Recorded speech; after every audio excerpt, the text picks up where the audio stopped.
The morning sun beat down mercilessly on the dusty main street of Redemption Springs, Texas, as Jake Morrison stood alone outside the white-painted church, his weathered hands gripping a bouquet of wildflowers that seemed to wilt in sympathy with his breaking heart.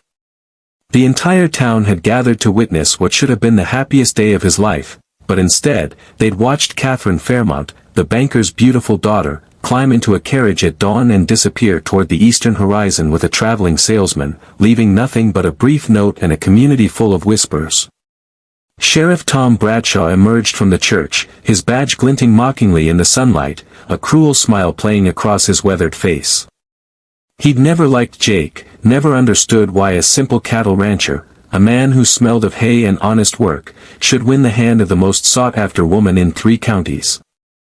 Now, with Catherine's betrayal hanging in the air like gun smoke, the sheriff saw his opportunity to twist the knife. "Well, Morrison," Bradshaw drawled loudly enough for the dispersing crowd to hear, "looks like you're not quite the catch you thought you were. Can't say I'm surprised the girl came to her senses." He spat tobacco juice into the dirt, his eyes gleaming with malicious pleasure. "A woman like that needs refinement, city prospects. Not some dirt-poor cowboy who can barely keep his ranch afloat." Jake's jaw tightened, but he said nothing. His pride was already in tatters, there was no point in defending what everyone could plainly see. He'd spent every penny he had on this wedding, on the ring that now burned in his pocket, on proving to Catherine's father that he was worthy. The ranch he'd inherited from his parents had suffered during his courtship, fences needed mending, cattle needed tending, but he'd been too busy trying to become someone he wasn't. The sheriff wasn't finished. He crossed his arms, his voice dripping with false sympathy that fooled no one. "Tell you what, though, the Fairmonts have another daughter. Little Emily, the plain one. She's been watching from that window over there like a kicked puppy all morning." He gestured toward the general store where a slender figure quickly ducked away from view. "She's not much to look at, not like her sister, but at least she's available. Maybe she'd settle for a rancher with more ambition than accomplishment. Beggars can't be choosers, Morrison." The crowd had gone silent, some faces showing pity, others barely concealed amusement. This was the kind of drama that would fuel conversations for months. But Jake's attention had shifted to that second-story window, where he'd caught a glimpse of a young woman with chestnut hair and eyes that held something he'd never seen in Catherine's, genuine pain, not for herself, but for him. Emily Fairmont had always been invisible to him, always standing in her sister's shadow. Where Catherine was porcelain beauty and calculated charm, Emily was quiet strength and unnoticed grace. She worked in her father's store, kept the books, minded the inventory, and rarely attended the social functions that Catherine dominated. Jake had probably spoken to her a dozen times in as many years, brief exchanges about supplies and weather that he'd never thought twice about. But now, something stirred in his memory. Those times he'd come to the store, frustrated about ranch difficulties, Emily had always listened. Not with Catherine's impatient tolerance, but with real attention. She'd once suggested a supplier for winter feed that had saved him considerably. Another time, she'd quietly corrected an addition error in his favor when her father had overcharged him. Small kindnesses he'd accepted without truly seeing the person offering them. "That's enough, Tom." The voice came from Doc Hensley, one of the few men in town whose authority the sheriff respected. "Man's been humiliated enough without your help. Go find some actual law to enforce." The sheriff shrugged, tipped his hat mockingly at Jake, and sauntered away, leaving Jake standing in the dusty street, still holding those dying flowers, feeling the weight of 100 eyes upon him. Slowly, the crowd dispersed, their entertainment concluded, their Sunday plans rerouted to discussions of Catherine's scandal and Jake's misfortune. Jake stood there for a long moment, staring at the flowers in his hand. Then, driven by an impulse he didn't fully understand, he walked toward the general store. His boots echoed on the wooden steps, and when he pushed open the door, the bell above it seemed to chime with unusual clarity. Emily was behind the counter, pretending to organize spools of thread, but her eyes were red, her hands trembling slightly. When she saw him, she froze, her face flushing with embarrassment. "Mr. Morrison, I'm so sorry about," she began, but Jake held up his hand. "Miss Emily," he said quietly, and for the first time, he really looked at her. She wasn't plain, he realized with sudden clarity. She was different. Where Catherine's beauty was obvious and demanding of attention, Emily's was subtle, like wildflowers in a meadow you only notice when you stop rushing past. Her eyes were a warm brown that held intelligence and kindness, and her face, though drawn with concern, had a gentle strength that Catherine's had lacked. "These flowers," Jake continued, surprising himself with his own words, "they're meant for a bride. Seems a shame to waste them." He extended the bouquet toward her, watching confusion and hope war across her features. "The sheriff said something today that was cruel and small-minded, like most things he says. But buried in all that malice was something that got me thinking." Emily took the flowers hesitantly, her fingers brushing his. "Mr. Morrison, you don't have to." "Jake," he interrupted. "And I know I don't have to anything. But I'd like to ask you something, and I want you to think carefully before answering." He took a breath, his heart pounding in a way it never had with Catherine. "I was about to marry your sister, and I thought I knew what I wanted. But standing out there, I realized I've been blind. Catherine saw me as a project, someone to improve or escape from. But you've seen me as I am, haven't you?" Tears welled in Emily's eyes. "I've seen a good man working himself to exhaustion trying to be something he's not," she whispered. "I've seen someone with integrity and kindness who deserved better than my sister could give him." Jake felt something unlock in his chest. "I'm not asking you to marry me right now, that would be crazy for both of us. But I'm asking if you'd let me court you properly. Let me get to know the woman who's been there all along, who I was too foolish to see. Let me show you that I can learn from my mistakes." Emily set the flowers down carefully, her hands still shaking. "Jake, you're hurting right now. You're embarrassed and angry and looking for." "I'm looking at you," he said firmly, maybe for the first time. "And I'm asking for a chance. Not because the sheriff mocked me, not because your sister ran away, but because standing here talking to you feels more right than anything has felt in months." The store was silent except for the ticking of the clock on the wall. Outside, the town continued its gossip, but in this moment, there were only two people discovering something unexpected in the ruins of a broken day. "1 month," Emily finally said, her voice barely audible. "Court me properly for 1 month. If, at the end of that time, you still feel this way, if this isn't just wounded pride or loneliness, then we'll talk about the future." Jake felt a smile spread across his face, the first genuine one in longer than he could remember. 1 month. "But Emily, I think I already know how this ends." "Do you?" She met his eyes with a challenge that Catherine had never shown. "Because I won't be second choice, Jake Morrison. I won't be the consolation prize. If we do this, you need to want me, not the idea of someone to fill Catherine's place." Her words hit him hard, and he realized she was right to demand that clarity. He thought about the past months, the anxiety that had plagued him whenever he tried to imagine a future with Catherine. Then he thought about this conversation, this moment, and felt nothing but certainty. "You're not second choice," he said quietly. "You're the right choice I was too blind to see before. And I aim to spend the next month proving that to both of us."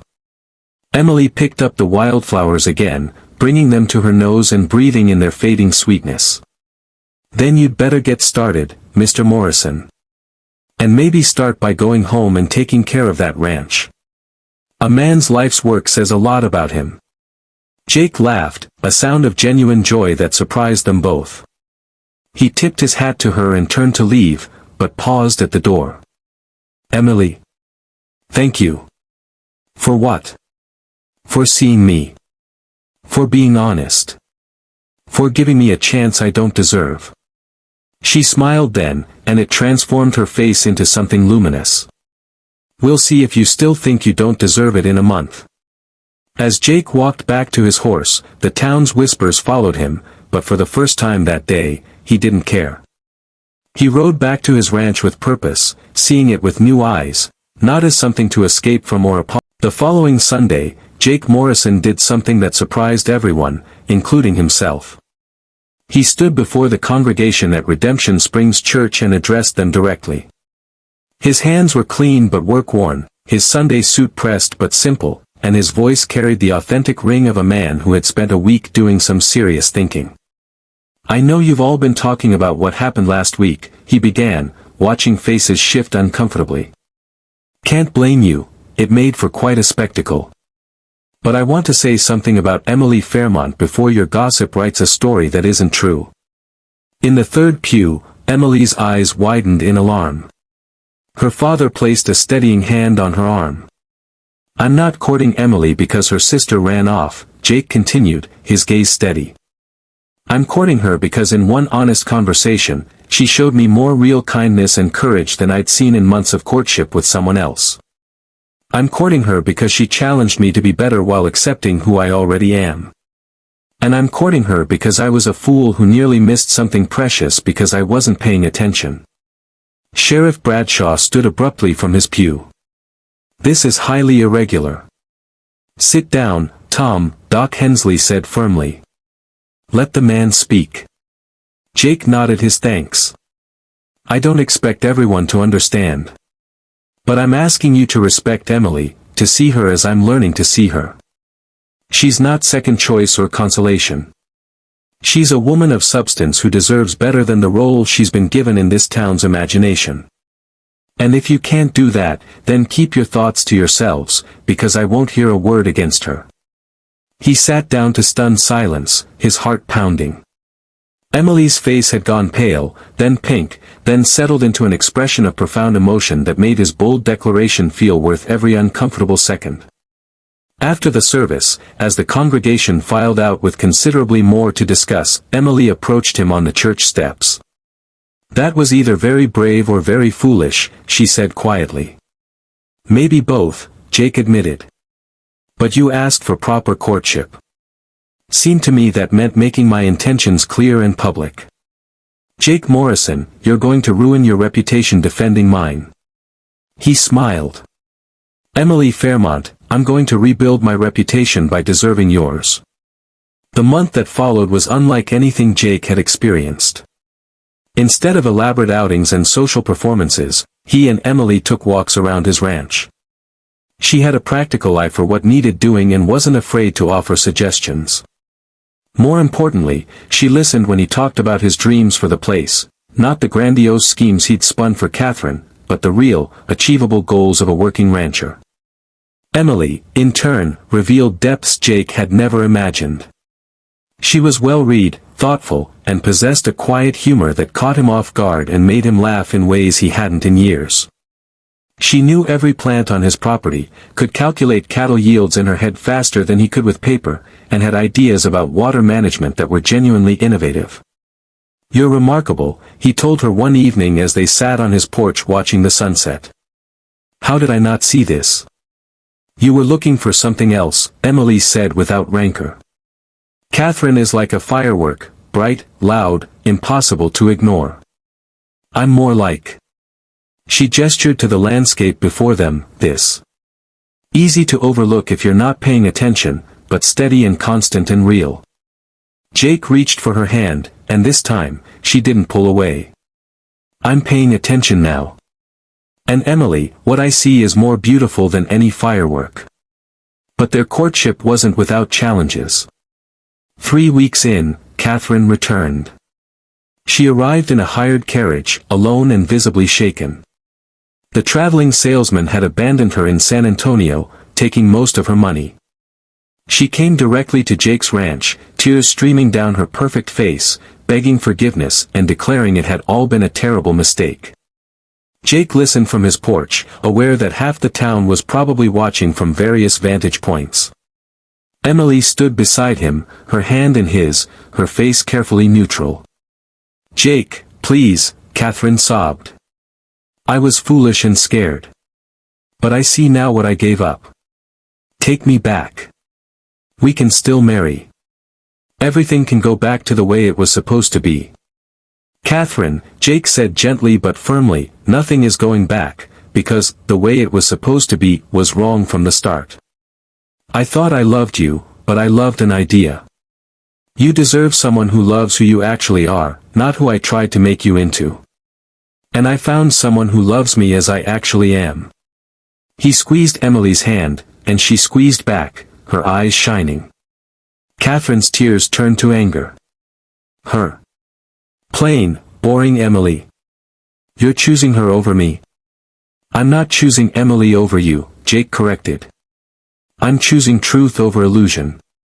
I'm choosing partnership over performance. I'm choosing a woman who sees value in what I have rather than disappointment in what I lack."